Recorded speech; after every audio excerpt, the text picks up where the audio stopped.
I hope you're ready for a great August. There are so many good games coming. I'm Falcon, and today on GameRanks, here's the top 10 best looking games coming in August of 2017. Number 10 is StarCraft Remastered, and that is a good thing. If you're from the original StarCraft era, and I am, you remember how pixelated the graphics were. Remember, this was a game that was not designed to be seen in HD ever, and there are still people playing it because it's great. The new version not only has 4K graphics, but it supports widescreen, and believe me, that is something that drives me nuts about old games and going back to them. I really like my widescreen. I know that's probably a shallow thing to care about, but you don't realize how much you like something until you go back to something that came out before it was there. This version will also unify the communities. The old StarCraft community will now be integrated into the Blizzard launcher, which is great. That's going to make it a lot more convenient for everybody, and it should also get more people into StarCraft on account it is now there. It's part of everything.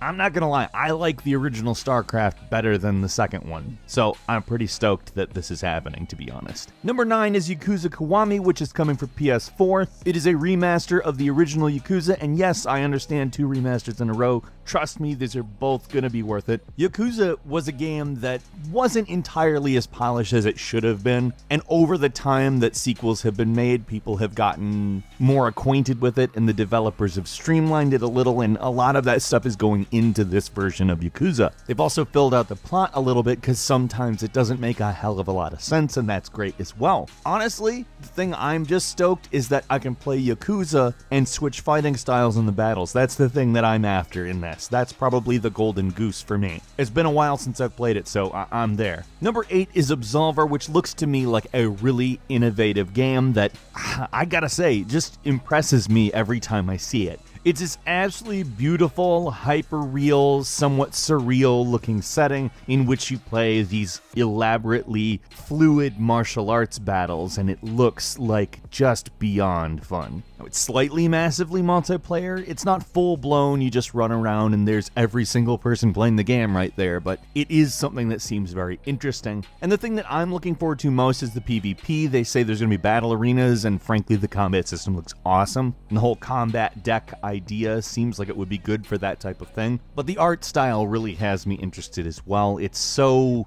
different without really being different. That's the thing that I like most about it. It's kind of impossible to nail down why it's unique, and I'm sure we all eventually will as we've looked at it for a long period of time, enjoying it, but I'm quite excited for it. Number 7 is Mario plus Rabbids Kingdom Battle, which is something that I was very skeptical of but have warmed to over time. Like, we're talking about the Rabbids, so there's that, but honestly, it looks pretty fun. Honestly, a streamlined, casual version of XCOM kinda seems like fun, and it's colorful. It really looks like a Mario game despite not being developed by Nintendo, but the other time that they outsourced Mario to create a totally different type of game to Square, making Super Mario RPG, I think turned out incredibly well. So I'm willing to give this a chance. Like I said, I've warmed to it over time, and maybe that's gonna be a good thing. I'm actually pretty damn hopeful this is gonna be a good game, so fingers are crossed. Number 6 is Sonic Mania. If you are anything like me, you grew up in the 1990s, you know Sonic. You know that Sonic was at his best back then. Yes, there have been games that have been made in the 3D realm that have been fantastic. Sonic Colors and Sonic Generations come to mind. Those are great versions of Sonic the Hedgehog and pretty much how Sonic in 3D should work. But there's always gonna be that, hey, it'd be nice if they also made the 2D games as well thing in the background. And Sega listened, and they got pretty much the best Sonic fan game guy, the guy who made the best engine and ported all of the games to, HD and mobile, and they're actually great mobile ports, to team with several other developers and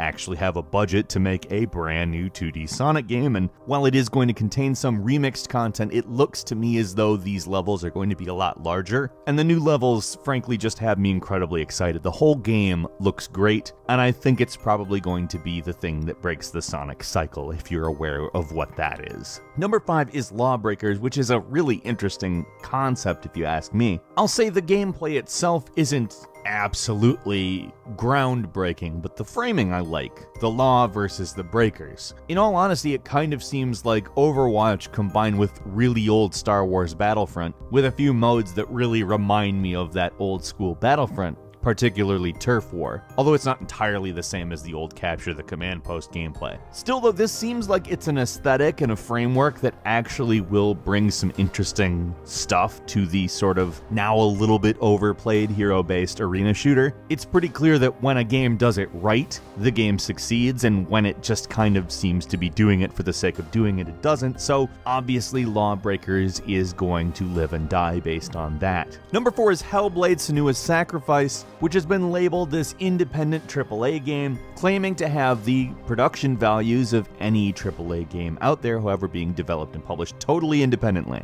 And if you want my full opinion, that alone, if delivered on, is more important than a lot of the other things about this game. Now, I'm not going to say that it doesn't seem intriguing, it absolutely does. It's a very good looking game and seems like it is going to deliver on that promise. It's based in Celtic and Norse mythology. It's a kind of a person versus their own mind type conflict as they traverse a world that is filled with the manifestations of their own mind's conflict. And it actually seems to kind of combine Dark Souls combat. I mean, not full-blown one-to-one, it seems just a tiny bit quicker to me, but a more introspective look at actual real-world mental health stuff. And I think that's a really good idea, because a lot of the time these types of issues are not explored in a manner that, well, let's just say a lot of gamers consider interesting. That's not a knock on anybody. In fact, I'm just saying that it's good that they decided to try to do it this way instead of another walking simulator that they put not enough effort into to remain interesting. I am so there for this and I can't wait to play it. Number 3 is Agents of Mayhem, which is basically an insane looking game. It's Saints Row, except for everything is superhero oriented. It's specific to the Recreate Earth timeline of Saints Row 4, specifically the Gat Out of Hell expansion, and it really seems like this interesting take on that universe. I don't know that this is canon or if canon even matters in Saints Row. Frankly, I've played all of them and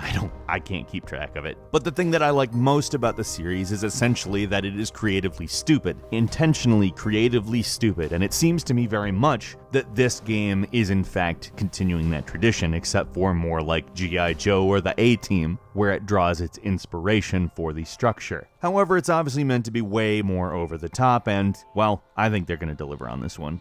Number 2 is Life is Strange Before the Storm, which is a prequel to the other Life is Strange and does not contain the time manipulation mechanic, which I think is very interesting. A lot of the point of Life is Strange is that the time manipulation messes things up, and through that mechanic messing things up further, they sort of make a commentary on the inevitability of the events and how there are certain things you just can't meddle with or have a choice on. So doing a prequel in which all of the choices are essentially you're stuck with them and this is how things go, I think fits in pretty well with the design ethos. It has a lot of the characters from the first game and sort of sets up what's going on, but I think it will be helpful to make the other game maybe have a little bit more meaning, to have more idea of the background. I'm excited for this. I really enjoyed Life is Strange, and there is also another Life is Strange project happening, so things are good for the people that liked that first game. And finally, number 1 is Uncharted: The Lost Legacy, a game that really looks friggin' phenomenal. It was originally going to be designed as a DLC for Uncharted 4, but frankly, they kept going. They made a much bigger game than they intended to, and they liked it a lot. And that's the kind of thing that gets me excited about a game. When they set out to do something and it becomes something much bigger that they're really excited about, that's basically the thing that makes me go, oh, yes, bring that my way. Because almost all the time in video game development, when the scale of a project changes, it is to make it smaller. Usually you set out to do something big and you go, well, that's not possible. Now, I love the Uncharted series. I think they're great games, and just to have another of those games, even though Nathan Drake isn't a part of it, is kind of the thing that I'm excited about here. Also, frankly, we need a character arc for both of the characters here. They've both kind of been not the nicest people in the main Uncharted storyline, one of them being a villain and one of them being a monkey wrench. So I'm interested to see both of them develop further beyond that. A few bonus games for you, including F1, which looks to be a pretty big upgrade over the previous version. Obviously, Formula 1 racing isn't where it used to be, and it kind of needs a revival. Hopefully we can get one out of this. Madden NFL 18, which, again, NFL games really not as big as they used to be. FIFA kind of overtaking it, oddly enough, probably because of the worldwide appeal. Madden, however, is a powerhouse, and I'm looking forward. Ark Survival Evolved, their full release is coming this month. It hasn't been received as a perfect game, but it's certainly very interesting, and a full release obviously should give us a little bit more of a idea. It's really cool, it just needs to be good. Hello Neighbor, which is, by the way, the coolest game. It's a stealth horror game that this is one I'm personally very excited about. Game about trying to sneak into a messed up neighbor's house. Tacoma, which is something I've been looking forward to for quite a while. Sort of a BioShocky type game without the combat, really. One of those games that structures its story like BioShock. I'm really looking forward. And The Long Dark, an exploration survival game. It's a really intriguing permadeath-oriented survival game that finally dunks you in a snow environment for one of these, but does it artfully. What are you looking forward to most this August? Leave us a comment, let us know what you think, and if you enjoyed this video, please click like. If you're not subscribed, now is a great time to do so. We upload brand new videos every day of the week, and the best way to see them first is a subscription. As always, we thank you very much for watching this video. I'm Falcon. You can follow me on Twitter at Falcon the Hero, and we'll see you next time right here on GameRanks.